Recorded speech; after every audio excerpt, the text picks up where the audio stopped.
Seus mal diagramados, para entender o atual cenário político argentino é necessário regressar à década de 90.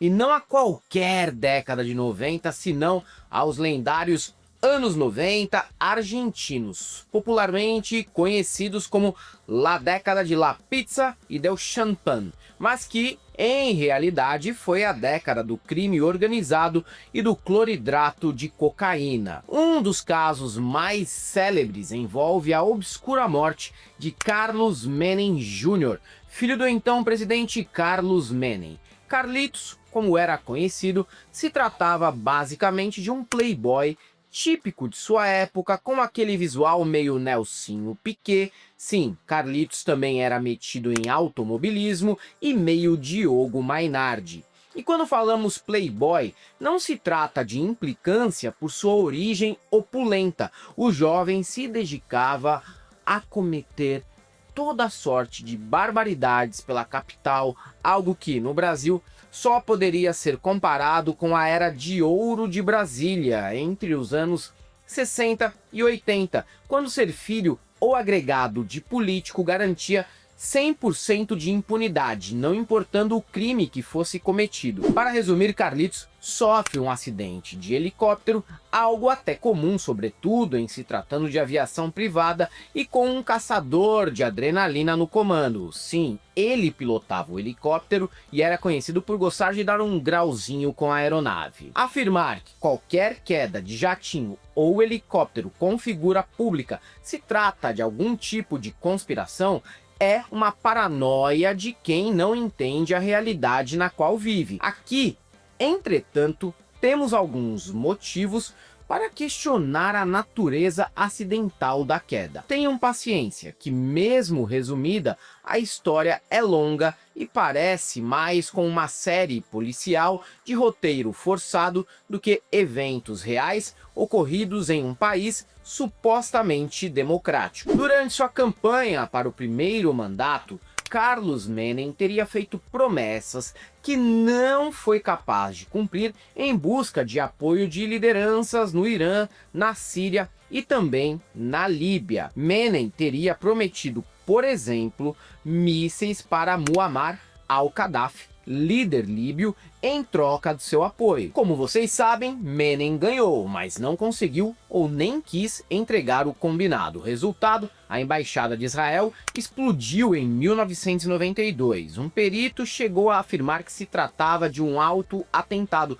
Infelizmente, para o perito, suas ligações com a fundação de um partido literalmente neonazista foram descobertas. Em 1994, a sede da AMIA, Associação Israelita na Argentina, explodiu também. Nunca nada ficou provado, embora a inteligência tenha chegado ao nome do Hezbollah. Então não é um absurdo pensar que foi uma ótima oportunidade de levar a cabo ataques contra Israel e contra o presidente Menem em uma espécie de promoção Compre 2, leve 4. Em 1995, cai o helicóptero de Carlos Menem Jr. e ainda em 1995 explode o paiol de armamentos do governo em Rio Quarto, Córdoba. Claro que antes disso, o empresário, dono de boate, envolvido em várias fitas, Poli Armentano, toma uma azeitona na cabeça voltando para casa. Já em 1998, Alfredo Yabran, lobista de empresas junto ao governo e criminoso Folkstyle, decide interromper a própria passagem neste plano,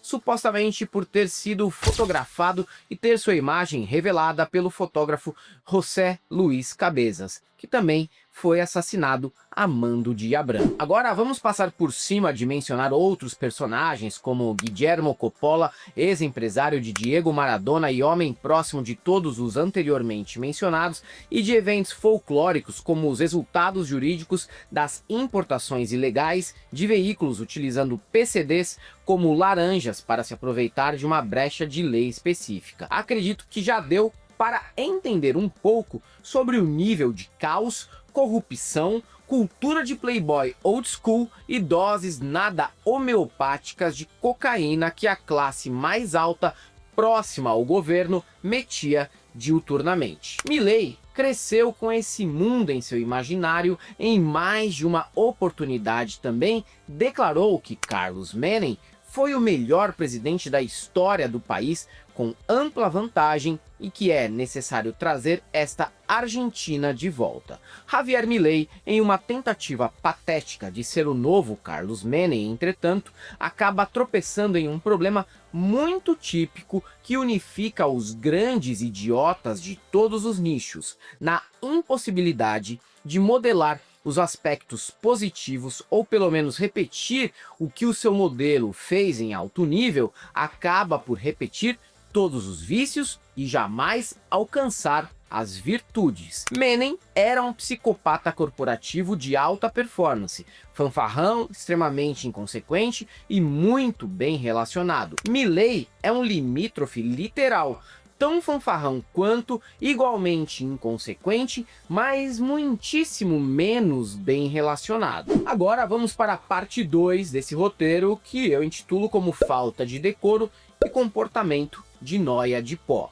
Milei acusa Alberto Fernandes, seu antecessor, das piores coisas possíveis e, embora, nesse caso, boa parte das acusações sejam verdadeiras, não é como se o atual presidente fosse melhor em qualquer ponto que seja. Se por um lado, Fernandes, galã de bordel, arquetípico, enchia a residência de Olivos, casa do governo, de mulheres da televisão conhecidas por praticar alpinismo social sexual, isso em pleno lockdown da pandemia, Milei só não faz porque já vive com sua esposa e irmã, Karina Milei, e porque é humanamente impossível manter uma ereção funcional com a quantidade de cocaína que claramente consome sem nenhum tipo de parcimônia. Recentemente, o jornalista Santiago Cuneu saiu a público para contar que o presidente utiliza fraldas geriátricas porque volta e meia caga nas próprias calças. Baixaria? Óbvio que sim. É impossível conseguir provar? Provavelmente. Possivelmente verdadeiro e sintoma do caos político atual? É claro que sim. Recentemente tivemos ainda a absolvição judicial do presidente que decidiu tempos atrás endossar e retuitar ofensas a Ian Mosh, menino de 12 anos, autista, ativo nas redes sociais e canais de televisão. Ok, um jovem dessa idade não deveria estar sendo exposto a isso através de pais que o utilizam como extensão de suas vontades de aparecer na mídia e ganhar alguma coisa com isso. Mas atacar Ian é uma manobra extremamente covarde, típica de vagabundos da extrema-direita que, no caso da Argentina, nem precisam disfarçar que são nazistas literais. Maria Eugênia Vidal, integrante maquiavélica do PRO, direita tradicional argentina, que sabe comer de boca fechada e sem colocar os cotovelos sobre a mesa, precisou sair a público para mandar o presidente segurar a ondinha, o que, aliás, tem sido a salvação técnica desse governo. Não que o macrismo aliado seja menos entreguista e antipovo, mas você pode pelo menos ir até o banheiro e voltar tranquilo, sem o medo de um nóia de pó com cabelo ridículo e ex-goleiro ruim de categoria de base de um time com o nome de cemitério colocar fogo nas cortinas da sua casa para viralizar nas redes sociais. Parte 3 desse roteiro, chuva de pedras. Apesar de não ter conseguido ser jogador de futebol profissional no mês passado, em agosto, Javier Milei teve a oportunidade de sentir um pouco do sabor de jogar uma Copa Libertadores da América em um estádio com a barra brava do time adversário fungando no seu cangote. Durante a campanha de José Luis Espert para deputado, enquanto transitavam em carro aberto na zona de Lomas de Zamora, Milei, sua irmã, esposa e o próprio Espert foram recebidos com uma chuva de pedras no melhor estilo cobrança de escanteio no estádio do Clube Atlético Platense. Espert conseguiu fugir em moto enquanto Milei foi chorar nas redes sociais porque, como sempre, para a extrema-direita, anticivilização só é gostoso quando não é comigo. E para completar, no domingo 7 de setembro, a coligação do La Liberdad Avança de Javier Milei tomou um revés na província de Buenos Aires, ficando com 9 cadeiras a menos que o peronismo na legislatura provincial. Parte 4. Corruptos Anticorrupção, um clássico sul-americano. Desde os primórdios do canal, e para ser mais exato, desde a época da página no Facebook, denunciamos um dos padrões mais característicos do vagabundo brasileiro e sul-americano. Quanto mais grita e mais dá tapa na mesa reclamando de corrupção difusa, mais tem participação em atos corruptos. Desde o cidadão comum, bandeira do Brasil com olho chorando e gengivite galopante por fumar cigarro e tomar café com 10 colheres de açúcar sem escovar os dentes regularmente e sem usar fio dental desde a semifinal da Copa de 2002 e que faz qualquer negócio para obter pequenas vantagens, desde furar uma fila até fazer escândalo em restaurante para não pagar a conta, até o deputado do PL incapaz de dizer bom dia sem receber algum tipo de propina ou simplesmente um pix no nome da empresa da esposa. Por isso, até mesmo a gente chegar nos deputados e políticos argentinos, todos são iguais. No nosso vizinho acontece da mesma maneira que aqui. Em áudios vazados, Carina Milei e Eduardo Menem, sim, sobrinho de Carlos Menem, estariam negociando propinas. Se tratava de um mecanismo de suborno relacionado com a compra de medicamentos superfaturados em 8%, dos quais 3% iriam para o bolso de Carina Milei. A comunicação oficial do governo trata de derivar a culpa a algum tipo de serviço russo de inteligência, embora não tenha conseguido negar a autenticidade dos áudios. Segundo a jornalista Vitória De Masi, autora do livro Carina, la hermana, la jefe, la soberana, Milei depende de Carina até para as questões mais essenciais, porque são uma espécie de sociedade política. O próprio Milei costumava se colocar em posição de boneco de ventríloco,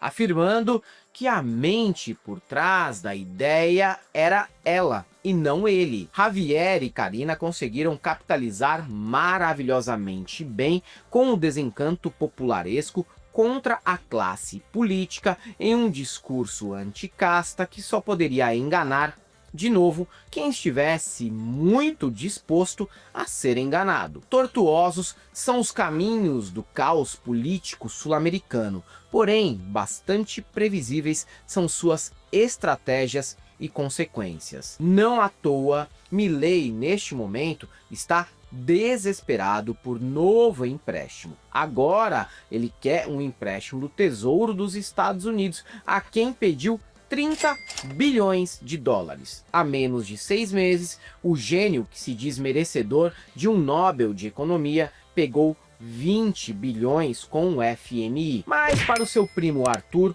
corno convicto de carreira e ex-baixista de banda cover do Metallica, que é incapaz de ler um artigo em espanhol de maneira minimamente funcional, Javier Milei está dando aulas para todo o continente, em especial para o Nine. Cada um, mais uma vez, tem os ídolos que merece. E é isso aí, galera. Para quem gosta do nosso canal, nós somos apoia, seja membro, Pix e conta jurídica, caso vocês queiram, posso fazer uma colaboração para que a gente continue por aqui produzindo conteúdo para vocês, além do YouTube. Estamos presentes também no Facebook, no Twitter, no TikTok, no Instagram, no Threads, no Blue Sky, sigam a gente por lá. Não deixem de conhecer nosso curso no ICL e nossas camisetas no site da El Cabriton. E para todos vocês que acharam que não teria resenha fortíssima sobre os limítrofes cocainômanos que governam o país vizinho, só temos uma coisa a dizer: vocês são todos uns boludos.